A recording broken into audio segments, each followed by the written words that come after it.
독재자에게 나타나는 표본이 있습니다. 독재자에게 나타나는 표본이 있어요. 첫째는 자기가 듣고 싶은 것만 듣고 보고 싶은 것만 봅니다. 어떤 정보를 듣더라도 그 주위에 많은 협력자들이 있을 거 아니에요. 관료들이 있을 거 아닙니까? 여러 조언을 해준다고 할지라도, 자료를 보여주고 말한다 할지라도 어떻습니까? 자기가 듣고 싶은 것만 봐요. 보고 싶은 것만 봅니다. 어떤 직원을 하고 바른 길을 제시하고 바른 비전을 제시한다고 할지라도 결국 자기가 하고 싶은 대로 합니다. 두 번째, 뭘까요?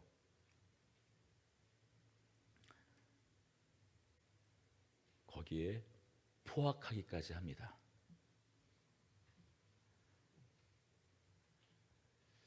그렇습니다.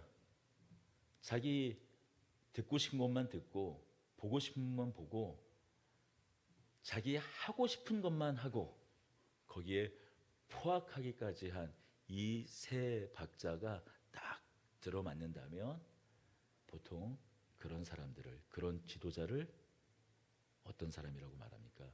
독재자라고 말합니다. 그런데 오늘 본문을 보니까 느부갓네살이 그래요.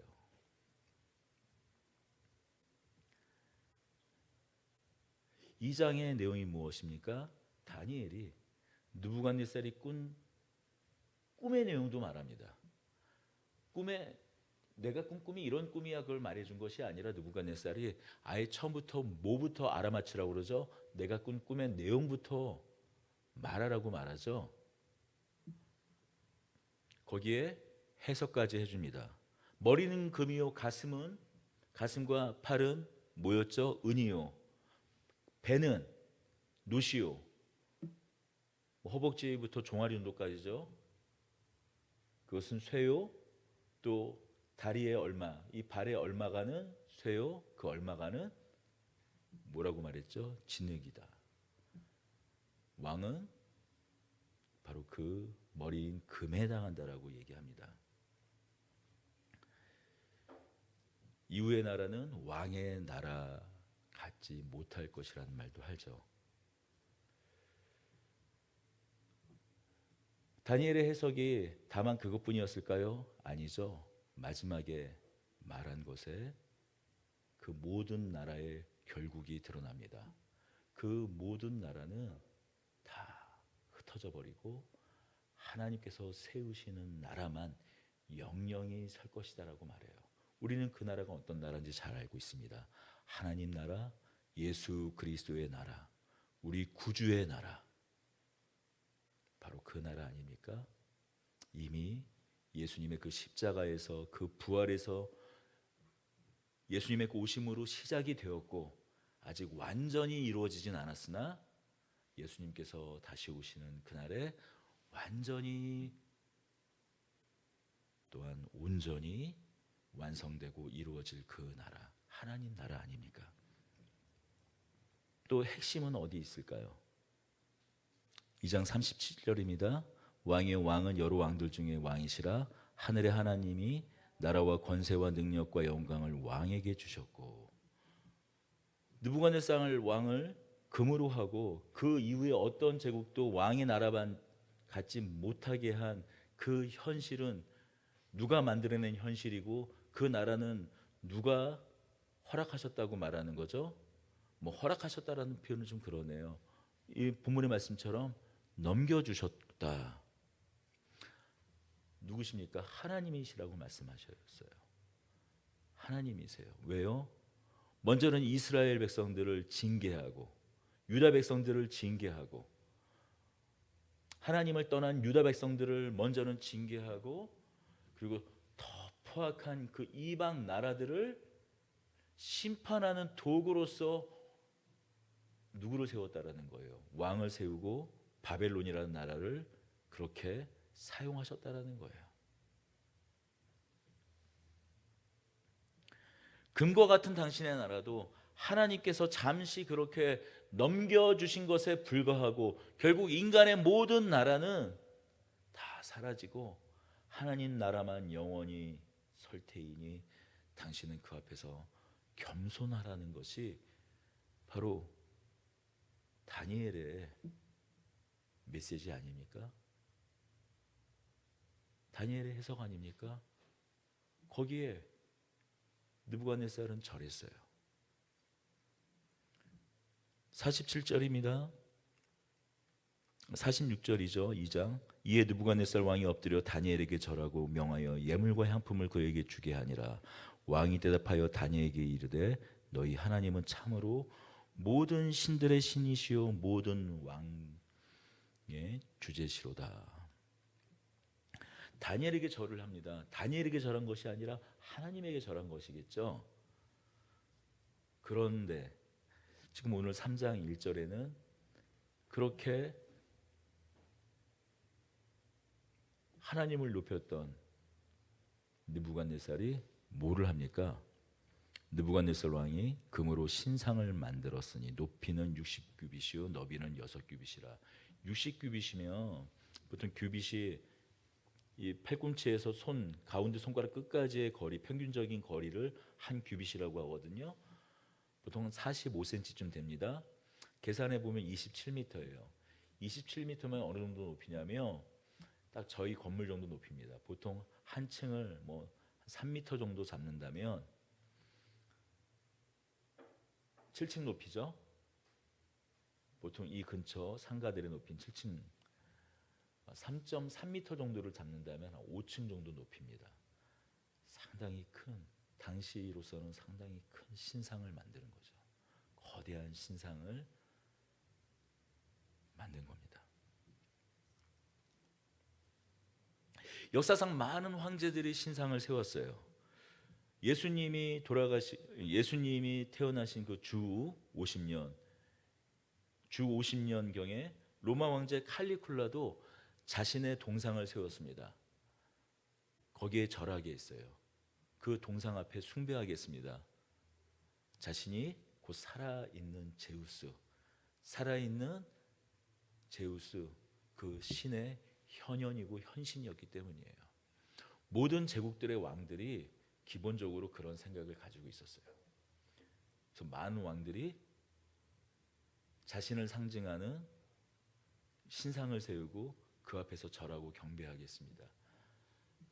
그건 뭐 굳이 그 주 50년에 있었던 그리고 지금 느부갓네살 왕이 세운 그 신상만 그렇습니까?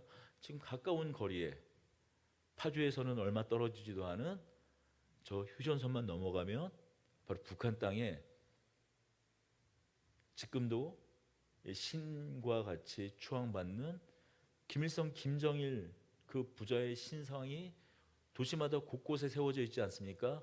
그리고 그것을 경배하잖아요. 모든 황제들의 독재자들의 하는 일이 이와 같습니다. 느부갓네살도 다르지 않았어요.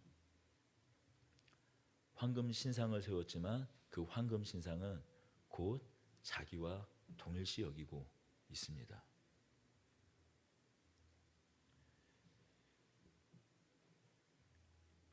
물론 느부갓네살이 자신의 형상을 따라 그 모양대로 그 황금 신상을 만들었다고는 얘기되어 있지 않지만 그 황금 신상은 곧 자신을 상징하는 것은 명약관화한 얘기죠.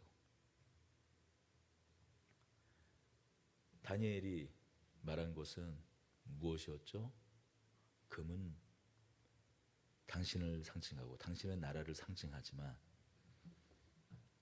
그러나 그 모든 나라가 다 사라질 것이라. 그러나 이 왕은 어떻습니까? 머리 앞으로 다시 오지 않을 그런 대제국은 오직 자기만 만들었다라는, 자기만 이루었다라는 그 제국은 단지 유다를 징계하고 여타 다른 하나님께 패역하고 아니 하나님을 없이 여기는 그런 이방 민족들을 심판하는 도구로 단지 바벨론을 사용하신 것 뿐인데 비록 그 나라가 크고 강성하다 할지라도 단지 하나님께서 사용하시는 도구일 뿐이고 그 역시 결국 버려질 수밖에 없는 존재라는 그 사실을 잊고 금은 곧 당신의 나라입니다. 곧 당신을 말합니다라는 그 말에만 꽂혀서 자기 보고 싶은 것만 보고 듣고 싶은 것만 들어서 뭐를 만들었다고요? 금신상을 만들었다라는 거예요. 황금신상을 만들었다라는 거예요. 여러분, 이것은 느부갓네살에게만 있는 유혹은 아니에요. 하나님을 믿는 신자들에게도 있는 유혹입니다. 하나님께서 하나님의 큰 일을 이루기 위해서 어떤 사람을 사용하세요. 하나님은 하나님의 일을 이루시되 하나님의 큰 역사를 이루시는데 사람을 사용하세요. 아니, 이런 하나님을 믿지 않는 느부갓네살 왕 같은 사람도 사용하는데 하나님의 그 구원의 큰 일을 이루시는데 하나님께서 사람을 사용하시죠. 물론 하나님께서는 예수님께서 말씀하신 것처럼 우리가 찬양하지 아니하면, 하나님을 온전히 찬양하지 아니하면 저 길가의 돌들을 사용하셔도 사셨어도 하나님은 찬양받으실 수 있는 하나님이세요. 그러나 우리는 성경을 통해 알고 있습니다. 하나님의 역사는 구체적인 역사와 시간 속에 있어 어떤 한 사람을 사용하셔서 하나님의 일을 이루신다라는 거예요. 우리의 구원도 그렇지 않습니까? 하나님께서 그냥 오늘부터 다 구원, 나를 온전히 하나님으로 믿는 사람들은 다 그냥 구원할래, 그렇게 그냥 선언하시면 그렇게 하시는 거예요. 그런데 그렇게 하지 않으셨잖아요. 어떻게 하셨어요? 하나님의 아들 하나님 당신께서 친히 이 땅 가운데 내려오시지 않으셨습니까? 사람의 형상으로 우리의 시간과 역사 가운데 들어오셔서 일하시지 않으셨습니까? 여전히 하나님은 하나님의 일을 사람을 통해서 일하시고 역사하십니다. 그러나 어떻습니까? 많은 경우에 그렇게 쓰임받은 사람들 중 많은 경우에 하나님이 주인공이 아니라 그 사람이 주인공이 됩니다. 높은 탑을 세워요. 어떤 교회는 보니까 그 목사님이 50년을 목사 안수를 받은 뒤 한 50년을 사역하셨나 봐요. 성역 50년 기념이다 해서 그 교회 부목사들만 한 20명이 넘어가는데 그 목사님들이 뮤지컬을 만들었어요.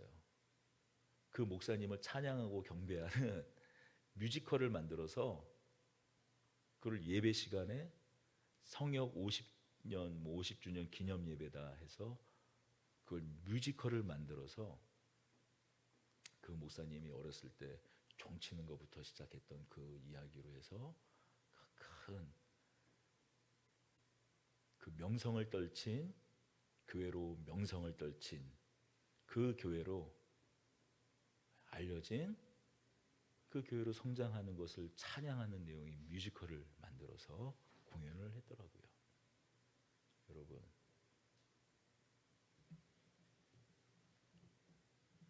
하나님은 누구나 사용하세요. 필요하시면 어떤 사람도 사용하십니다. 부정적이든 긍정적이든 하나님은 어떤 사람을 통해서 일하세요. 만약 그 결과를 자신에 돌려서 높은 탑을 쌓고 있다면 오늘 이 3장에 등장하고 있는 느부갓네살과 아무 차이가 없는 사람입니다. 만약 그가 신자라면 더 참담한 죄를 짓고 있는 거예요. 그가 하나님의 사람이 아니라면 모든 사람이 느부갓네살과 크게 다르지 않습니다. 그러나 그 입술로 그가 신자라고 고백하며 하나님의 자녀, 하나님의 백성이라 고백하며 자신의 성을 쌓고 있다면, 탑을 쌓고 있다면 그는 느부갓네살보다 더 못한 사람일 것이에요. 그가 세우는 그 어떤 것도 이 느부갓네살의 황금 신상과 다를 바가 없습니다. 우리 3장 5절과 6절을 읽어보겠습니다. 너희는 나팔과 피리와 수금과 사명금과 양금과 생황과 및 모든 악기 소리를 들을 때에 엎드려 느부갓네살 왕이 세운 금신상에게 절하라. 누구든지 엎드려 절하지 않는 자는 즉시 맹렬히 타는 풀무불에 던져 넣으리라 하였더라. 어떤 포악으로도 설명이 되지 않죠. 어떻게 사람을 그 풀무불, 이거 용광로 말아, 옛날에 그 도자기를 굽고 쇠를 녹이는 그 풀무불을 말하는 거거든요. 황금 신상에 절하지 않는다고 해서 사람을 거기다 집어 던질 수가 있습니까? 상상이 되지 않는 일입니다만, 그러나 사람이 얼마나 잔혹할 수 있는지 우리는 북한에서 들려오는 소식을 듣잖아요. 혁명 1세대 원로들이라는 사람도 죽어나가는 것이 북한 아닙니까? 김일성 자신의 할아버지죠. 북한을 창건한 신으로 추앙받고 있는, 그의 태어난 날은 태양절로 그렇게 숭앙받고 있는 그 김일성과 함께했던 혁명 원로들이 같이 회의를 하는데 꾸벅꾸벅 절었다고 자신을 없이 여겼다고 해서 고사포입니다. 고사포는 뭐냐면 탱크를 이렇게 이렇게 쏘는데 쓰이는 그런 포를 말해요. 고사포로 쏴서 그 꾸벅꾸벅 절었던 그 혁명 원료를 처형시켜서 발목밖에 남지 않았다고 해요. 아예 흔적도 없이 사라진 거죠. 지금도 여전히 어떤 곳에선 일어나고 있는 일입니다. 느부갓네살의 그 포악이 말로 설명이 되지 않죠.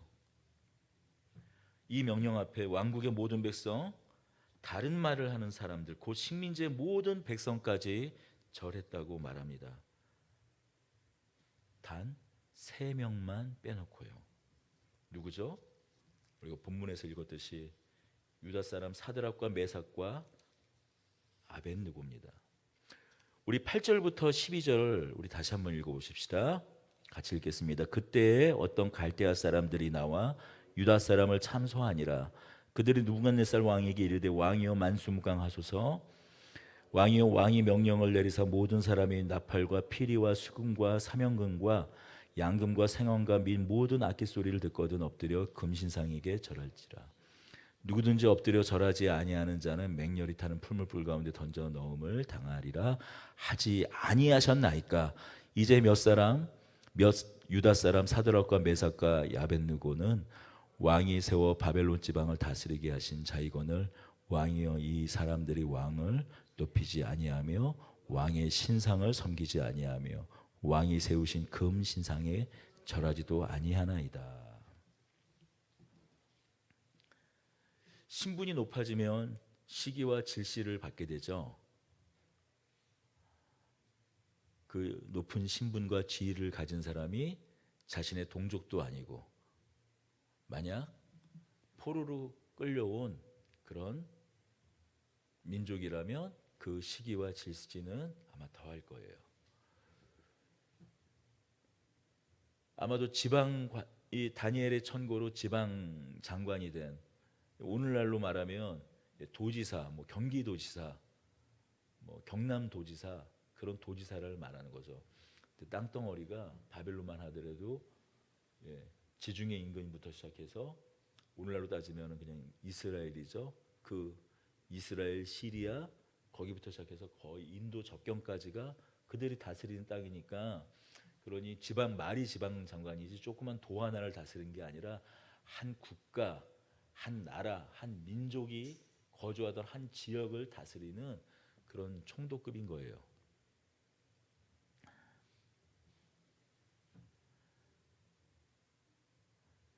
3장 2절에서도 말하고 있죠. 총독과 수령과 행정관과 모사와 재무관과 재판관과 법률사와 각 지방의 모든 관원, 그러니까 왕 바로 밑에 총독부터 맨 아래에 하급 관리까지 할 것 없이 모든 사람들을 다 불러들여서 그 황금 신상에 절하게 했다고 얘기하고 있어요.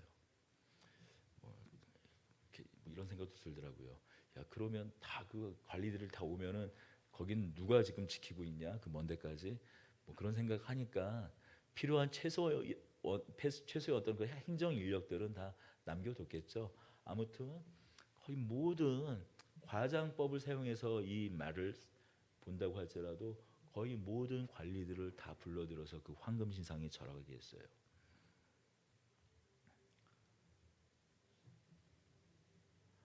이 세 사람은 도지사와 같은 그런 지방 장관이죠.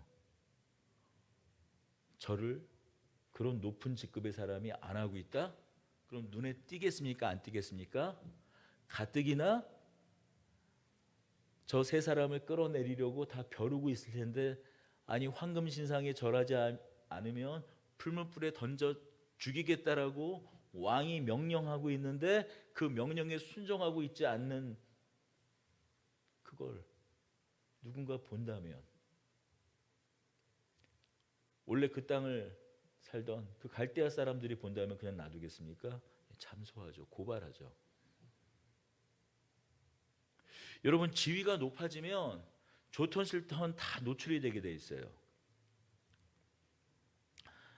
말단 사원이면 당신이 기독교인인지 불교 신자인지 별로 신경도 안 써요. 좀 말이 좀 그렇습니다만 사실 별 관심이 없죠. 그런데 그 사람이 조금씩 자리가 높아질 때마다, 알려질 때마다, 좀 더 공적인 주위에 오를 때마다 일거수일투족에, 그 사람의 일거수일투족에 관심을 갖기 시작합니다.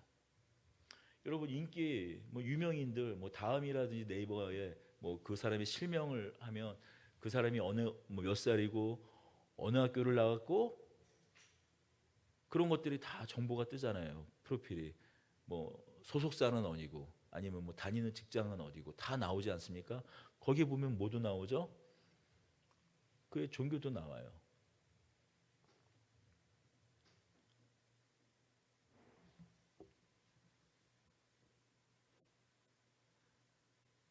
때로는 자신이 무엇을 믿는가, 어떤 가치관을 갖고 있는가, 그것에 따라서 그냥 유명하지 않고 평범한 사람으로 살아갈 때는 아무 문제 없던 일들도 더 도드라져서 어떤 피해를 입거나 손해를 입게 되는 경우가 있죠. 바로 지금 그 대표적인 케이스가 누굽니까? 바로 이 세 사람이라는 거예요. 그러니 고난을 당하고 싶지 않다? 그러면 유명해지지 말아야 할 것입니다. 유명해지고 지위가 높아지면 단순히 그 사람에게 주어지는 책무와 무게만 높아지는 것이 아니라 신자로서도 그 책임, 그 무게가 더해지는 거죠. 그렇다고 내가 유명하지 않으면 막살나는 그 말로 오해하지는 않기 바랍니다. 그리고 결국 어떤 갈대아 사람들의 참소로 이 세 사람은 끌려와요. 그런데 여러분, 제가 좀 삐딱해서인지 모르겠는데 앞서도 몇 번 이야기했지만 이 본문을 읽다가 저는 이 세 친구에게 눈이 가야 되는데 누구예요? 사드락과 메삭과 이 아벳느고에게 눈이 가야 되는데 전 오히려 누구에게 눈이 가냐면 다니엘에게 눈이 가는 거예요. 그런데 이 3장에서 다니엘을 눈을 씻고 찾아볼래야 찾아볼 수가 없는 거예요. 다니엘은 어디 갔냐고요? 다니엘은 소를 키우러 갔냐고요? 도대체 우주를 지키러 어디를 갔냐고요? 2장 49절이죠. 왕이 또 다니엘의 요구대로 사드락과 메삭과 아벳느고를 세워 바벨론 지방의 일을 다스리게 하였고 다니엘은 왕궁에 있더라. 다니엘이 뭐 왕궁에 있었다고 왕궁의 문직이었습니까? 아니에요.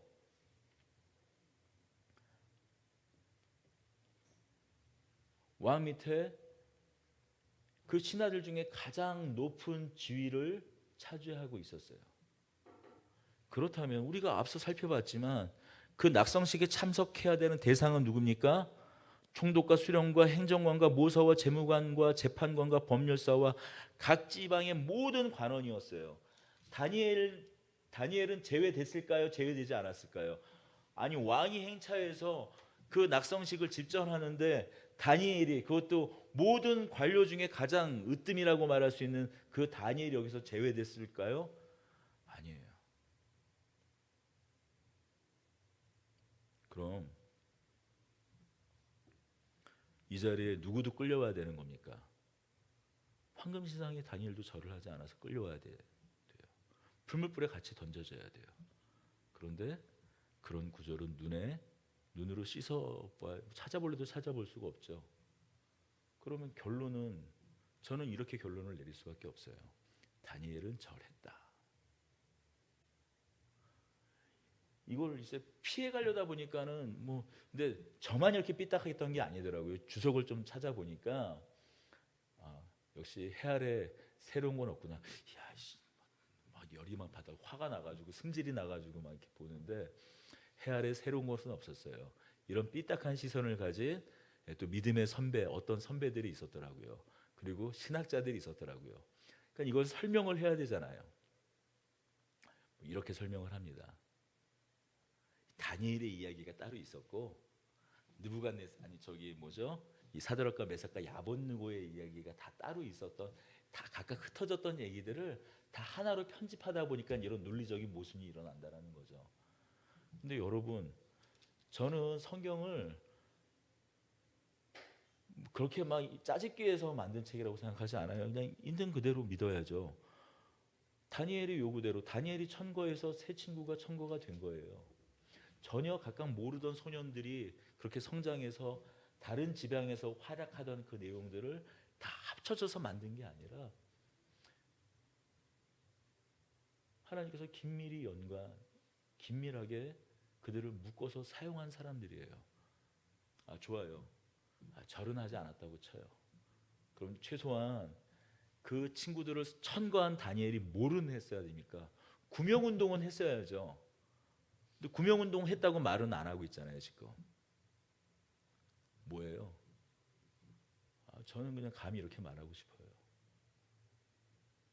죽음이 두려웠던 거죠. 물론 제가 학교에서 배운 방식은, 제가 학교에서 성경을 바라보고 접할 때, 그리고 묵상을 할 때 금과 옥조처럼 교수님들이 말씀하시는 것이 있습니다. 성경이 말하는 데까지만 보자. 성경이 가는 곳에서 멈추고 또 다시 가는 곳에서 다시 시작하고. 그런데 우리는 사람이에요. 로봇가 아니죠.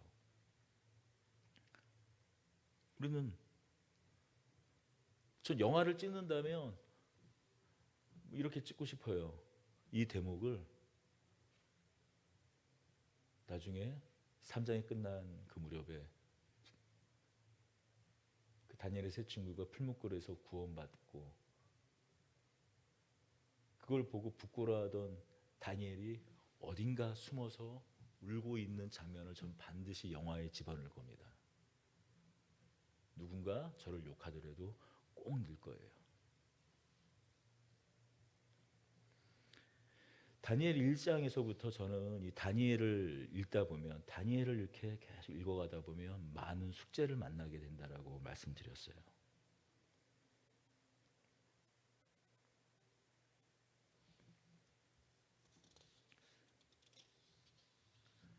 왕의 음식은 거부했던 그들이 앞서서 뭐는 거부하지 않았습니까?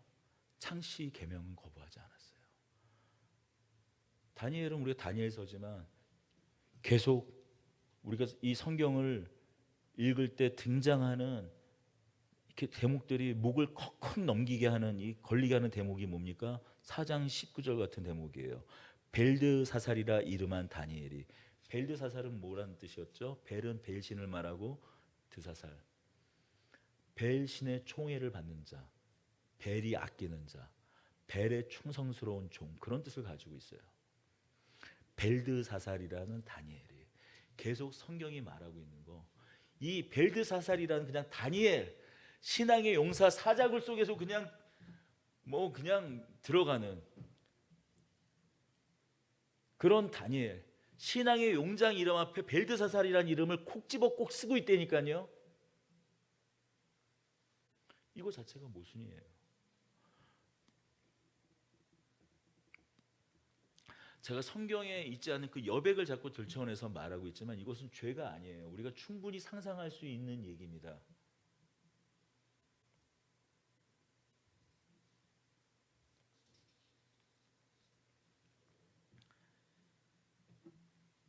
성경이 침묵하고 있다고 해서 우리도 꼭 침묵할 필요까지는 없는 거예요. 우리 삶이 그렇잖아요. 우리 삶이 아우성 아닙니까? 우리 삶이 비명소리가 난무하는 곳 아닙니까? 하지만 전 결론을 이렇게 내렸어요. 하나님께서 침묵하고 계시는구나. 하나님께서 침묵하고 계시는구나. 우리가 다니엘서를 읽을 때 유념해야 될 상황은 이것입니다. 지금 다니엘과 세 친구들은 포로기를 살아가고 있는 거예요. 유다라는 나라, 여호와 신앙이라는 유일 신앙 아래서 정치와 종교와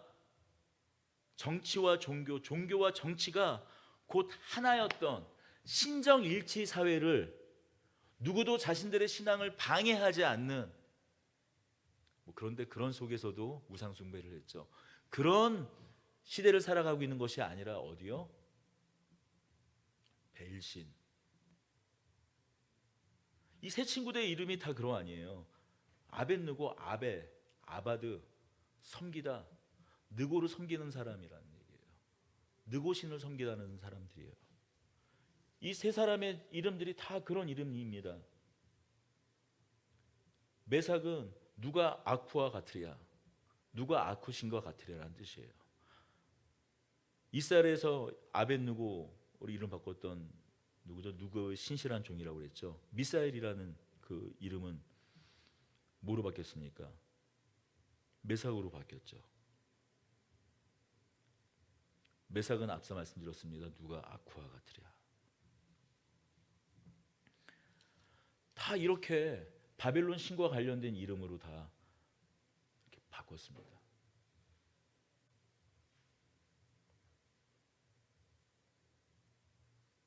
그때는 가만히 있다가 왕의 음식은 거부하고, 또 왕의 음식은 거부했는데 뭐는 거부하지 않죠?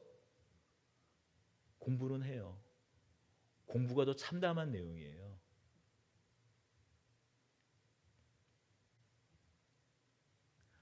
레위기에서 뭐라고 말합니까? 모세율법에서 뭐라고 말합니까? 술사와 무당들은 다 잡아 죽이라고 말해요. 그 술사와 무당이 누가 되는 거예요? 다니엘과 세 친구가 된다라는 거예요. 물론 우리가 생각하는 지금 막 저기 어디 법당에서 막 이렇게 북치면서 막 푸닥거리하는 그런 박수는 아니에요. 그때 지난 시간에도 잠깐 얘기했지만 당시에 그 정보 같은 것들이 제한된 상황에서 당시에 점성 이 별자리를 본다는 건 단순히 한 인간의 기륭화복을 보는 그런 수준의 것이 아니라 나라의 기륭화복, 그리고 나라의 때를 정하는 어떤 그런 고도의 학문이었어요. 그러나 어쨌든 뭐예요? 여호와 신앙, 하나님 신앙에서는 모세 율법으로 금지하고 있는 거예요. 성경에서는 그런 별을 이렇게 우리는 지금 막 그 허블 망원경이니 그런 웹 무슨 웹 망원경이라는 게 또 있더라고요. 그래서 그 먼 몇 억 광년의 우주를 이렇게 그 경외감을 가지고 바라보지만 성경에서는 말해요. 그런 별들조차도, 그런 운하와 성운조차도 그저 이 지구상에 하나님을 대신하여서 이 땅 가운데 왕처럼 살아가는 우리들을 위해서 때를 시간을 분정하기 위한 절기를 분정하기 위한 도구일 뿐이다라고 그냥 말해요. 성경은. 저는 그것에 아멘으로 화답합니다. 근데 어찌 되었던 간에 성경에서 금하고 있는 일을 하고 있는 거예요. 숙제예요. 두고두고 우리가 다니엘서를 이야기할 때 나눌 이야기이기도 합니다만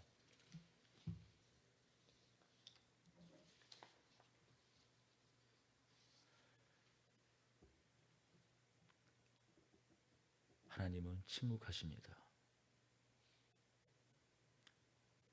하나님의 침묵은 불쌍히 여기시고 긍휼히 여기시는 겁니다. 누군가는 때로 비루하고 비참하지만 그렇게 생명을 부지해요. 자, 꼭 이렇게 말하면은 이렇게 또 말하는 사람이 있어요. 자, 제가 여기 말하면 요것만 딱 편집해서 딱 하면은 그러면 우상 숭배하라는 얘기네. 해도 괜찮다는 얘기네. 하나님이 봐주시고 용인하신 얘기네. 용인하신다는 얘기네. 지금 그 얘기가 아니잖아요. 하나님은 그런 신앙인들의 그 비참한 바닥마저도 하나님은 기다려주시고 결국 그에게 하나님을 나의 주님으로 온전히 고백할 수 있는 그 시간들을 허락하시고 기다리신다라는 거예요. 하나님은 오래 참으신다라는 겁니다. 그 사실을 잊지 마시기 바랍니다. 결국 다니엘에게 준비되었던 것은 무엇입니까? 그에게 영광만 있었습니까? 피할 자리를 다 요리조리 피하고 영광만 누리는 자리였습니까? 아니에요. 바로 3장만 지나면 6장의 사자굴이 그를 기다리고 있어요. 그도 신자였기에 하나님께서 허락하시는 때가 그의 인생 앞에 기다리고 있는 겁니다. 피할 수만 있다면 피하고 싶은 그에게도 죽음의 잔이 기다리고 있는 거죠.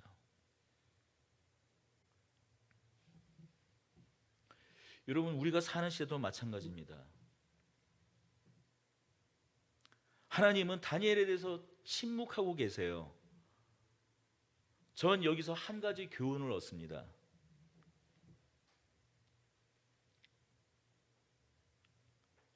너나 잘하세요.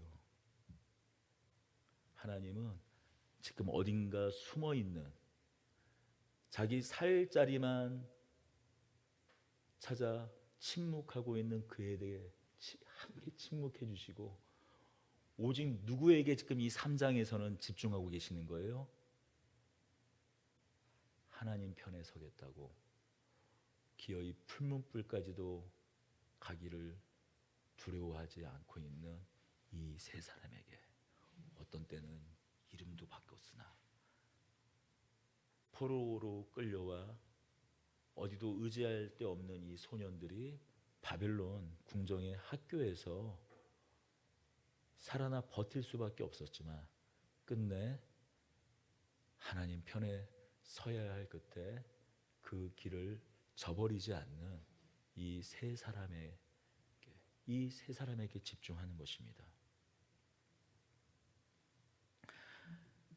하나님은 어디서 뭘 하고 있는지 모를 다니엘과 이 3장을 만드는 것이 아니라 기꺼이 풀무불에 들어가는 사드락, 메삭, 아벳느고와 이 3장을 만들어가고 있는 겁니다. 우리는 그 사실을 잊지 말아야 합니다. 마지막으로 신앙은 무모한 결기가 아니에요. 사드락과 메삭과 아벳느고는 하나님께서 살아계시기에 자신들을 구원해 줄 줄로 믿었습니다. 맹렬히 불타는 풀무불 가운데서도 자신을 건져내실 줄로 믿었습니다. 여러분, 그러나 이거는 무모한 결기가 아니었어요. 많은 신앙인들이, 많은 믿음의 사람들이 그렇잖아요. 내가 이렇게 나의 모든 것을 다 던져서 하면 하나님은 반드시 갚아주실 거야 하고 집 팔고 땅 팔고 뭐 다 팔아서 가요. 선교사도 가고 목회도 하고 오지 말라는 오지도 오고 오지도 가고 오지 말라는 오지도 갑니다. 근데 많은 경우 시간이 지나 내가 그렇게 집 팔고 땅 팔고 냉장고 팔아서 다 헌신했는데 그 나중에 그 결과가 열매가 아무것도 없을 때 뭐라고 말하는지 아십니까? 하나님이 자신을 버리셨다고 얘기해요. 내 인생은 실패했다 끝났다고 말해요. 하나님을 원망하기까지 합니다. 여러분, 그게 그렇다면 신앙이었을까요? 믿음이었을까요? 아니, 무모한 결기조차도 안 돼요. 그건 우상 숭배입니다, 여러분. 우리가 어떤 길을 갈 때, 어떤 소명의 길을 갈 때, 어떤 부르심을 길을 갈 때 내가 이렇게 헌신하면 어떤 결과가 일어나겠지 하는 것, 여러분, 그것이 우상 숭배의 전형적인 예 아니에요?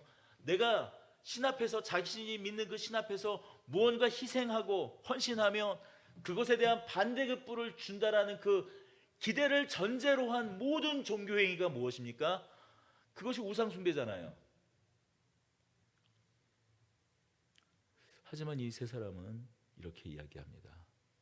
그렇게 하지 아니하실지라도 나는 믿어요. 내가 거기 들어간다 할지라도 나를 건져내실 하나님을.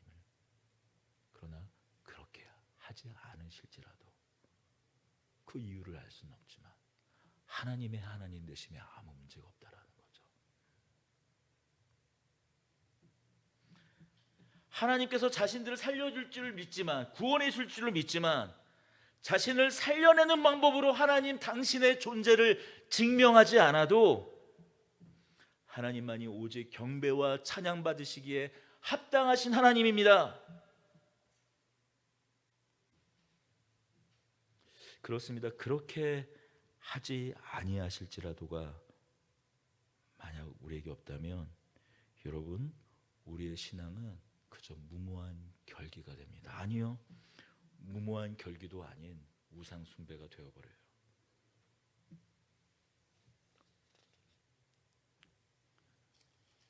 그저 다니엘 하면 뜻을 정해서 하나님께서 지혜를 주셔서 높은 지위까지도 오르고, 바벨론이 멸망하고 고레스 원년이면 언젠가요, 바벨론이 페르시아에 패망하니까 몇 대에 걸쳐서 총리 자리에 해먹다가 그렇게 그 왕조가 바뀌는 게 아니라 아예 나라가 바뀌는데도 그렇게 하는 거, 그냥 부럽네. 우리도 그 뜻을 정하면 하나님께서 이런 복을 주신 거야. 여러분 가운데 세상 학문 가운데 있을지라도 여러분이 그렇게 신앙으로 믿음으로 가면 지혜를 주셔서 그렇게 높은 지위와 그런 복을 주실 것입니다. 아멘. 우리 신앙의 길은 그렇게 쉬운 길이 아닙니다. 우리가 사는 세상이 바벨론 그런 포로교 같은 어쩌면 시절을 맞고 있어요. 여러분, 이제 더 이상 이 자유 대한민국에는 어디에도 황금 신상이 없어요. 거기에 절하라고 요구하지 않아요. 거기에 굴복시키지 않습니다. 그 자리를 무엇이 차지하고 있습니까? 돈이 그 자리를 차지하고 있죠. 명예가 그 자리를 차지하고 있죠. 신분이 그 자리를 차지하고 있죠. 돈과 명예도 아니면 누군가에겐 그 아파트가 그 자리를 차지하고 있죠. 무언가 우리가 추구하는 이 시대가 요구하는 욕망이 그 자리를 차지하고 있습니다. 그리고 거기에 절할 것을 요구합니다. 더군다나 이제는 기회도 많이 주어지지 않아요. 한번 판단 잘못해서 이쪽으로 가면 다시는 기회가 주어지지 않는 그런 세상 가운데 살아갑니다. 그렇잖아요. 그래서 청년들이 어떻게든지 길을 쓰고 눈만 조금 낮추면 중소기업에 들어가고 다 취직할 수도 있지만, 아니 지방의 그 수많은 공장들이나 아니면 중소기업을 채우고 있는 것이 무엇입니까? 동남아 분들이잖아요. 그런데 다 대기업만 아니면 평생 노후를 보장받는 공무원만 이렇게 하려고 애를 쓰잖아요. 거기에 발 하나 잘못 들이면 계속 나고자의 삶을 살 것 같으니까. 왜냐? 맞죠? 기회는 그때밖에 없으니까. 뭐 그뿐입니까?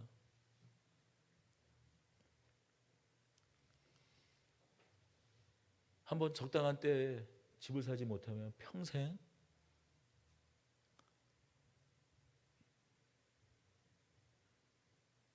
사람들이 비아냥거리는, 애들마저도 비아냥거리는 휴거에 살아야 되니까.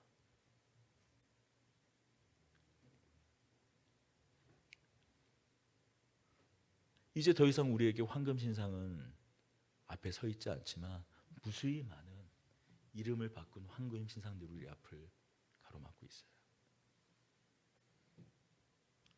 때로는 우리가 그 앞에서 신앙적 부끄러움과 수치를 당하죠. 결국 그 앞에 절을 하게 되고 자책합니다. 후회합니다. 눈물 흘립니다. 부끄러워합니다. 그런데 여러분,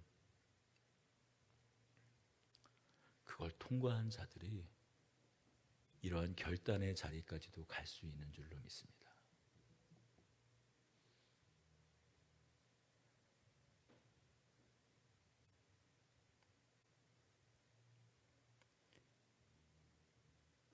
물론 어떤 이들에겐 그에게 처음 닥쳐온 그 시련 앞에서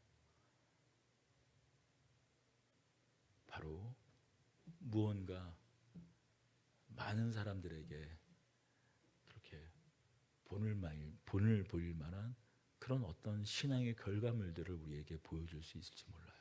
그건 복이라고 생각합니다. 그러나 이 바벨론 포로기 가운데, 여전히 그런 바벨론 포로기 가운데 있는 우리들에게 하나님은 누군가에게 침묵하셨듯이 우리에게도 침묵하고 계시는 줄로 믿습니다. 그리고 기다려주시는 줄로 믿습니다. 다시 일어서자. 다시 일어서자. 다시 하자.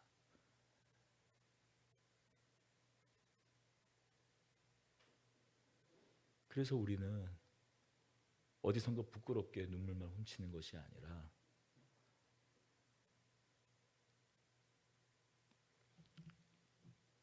사드락과 메삭과 아벳느고 같은 그런 친구들의, 우리 믿음의 동료들의 어떤 그 모습을 보고 다시 힘을 내고 하나님께 소망을 가지고, 그들을 살리신 하나님께 소망을 가지고, 그들을 구원하신 하나님께서 나도 살리실 것을 믿고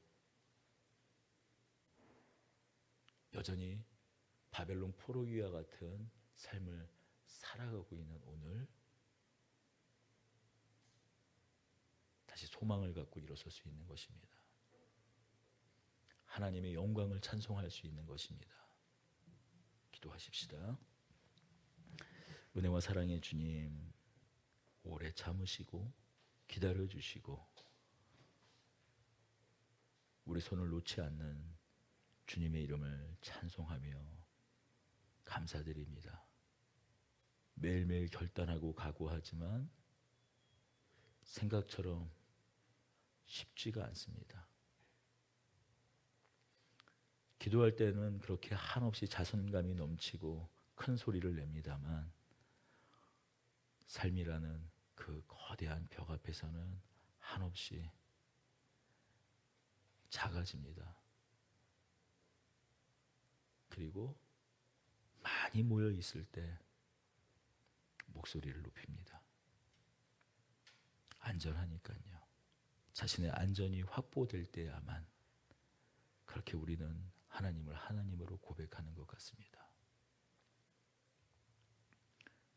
우리가 또 어떤 누군가와 같은 그런 신상을 만드는 그런 헛됨이 되지 않도록 주님 은혜 베풀어 주시옵소서. 우리 주 예수 그리스도의 이름으로 기도드립니다.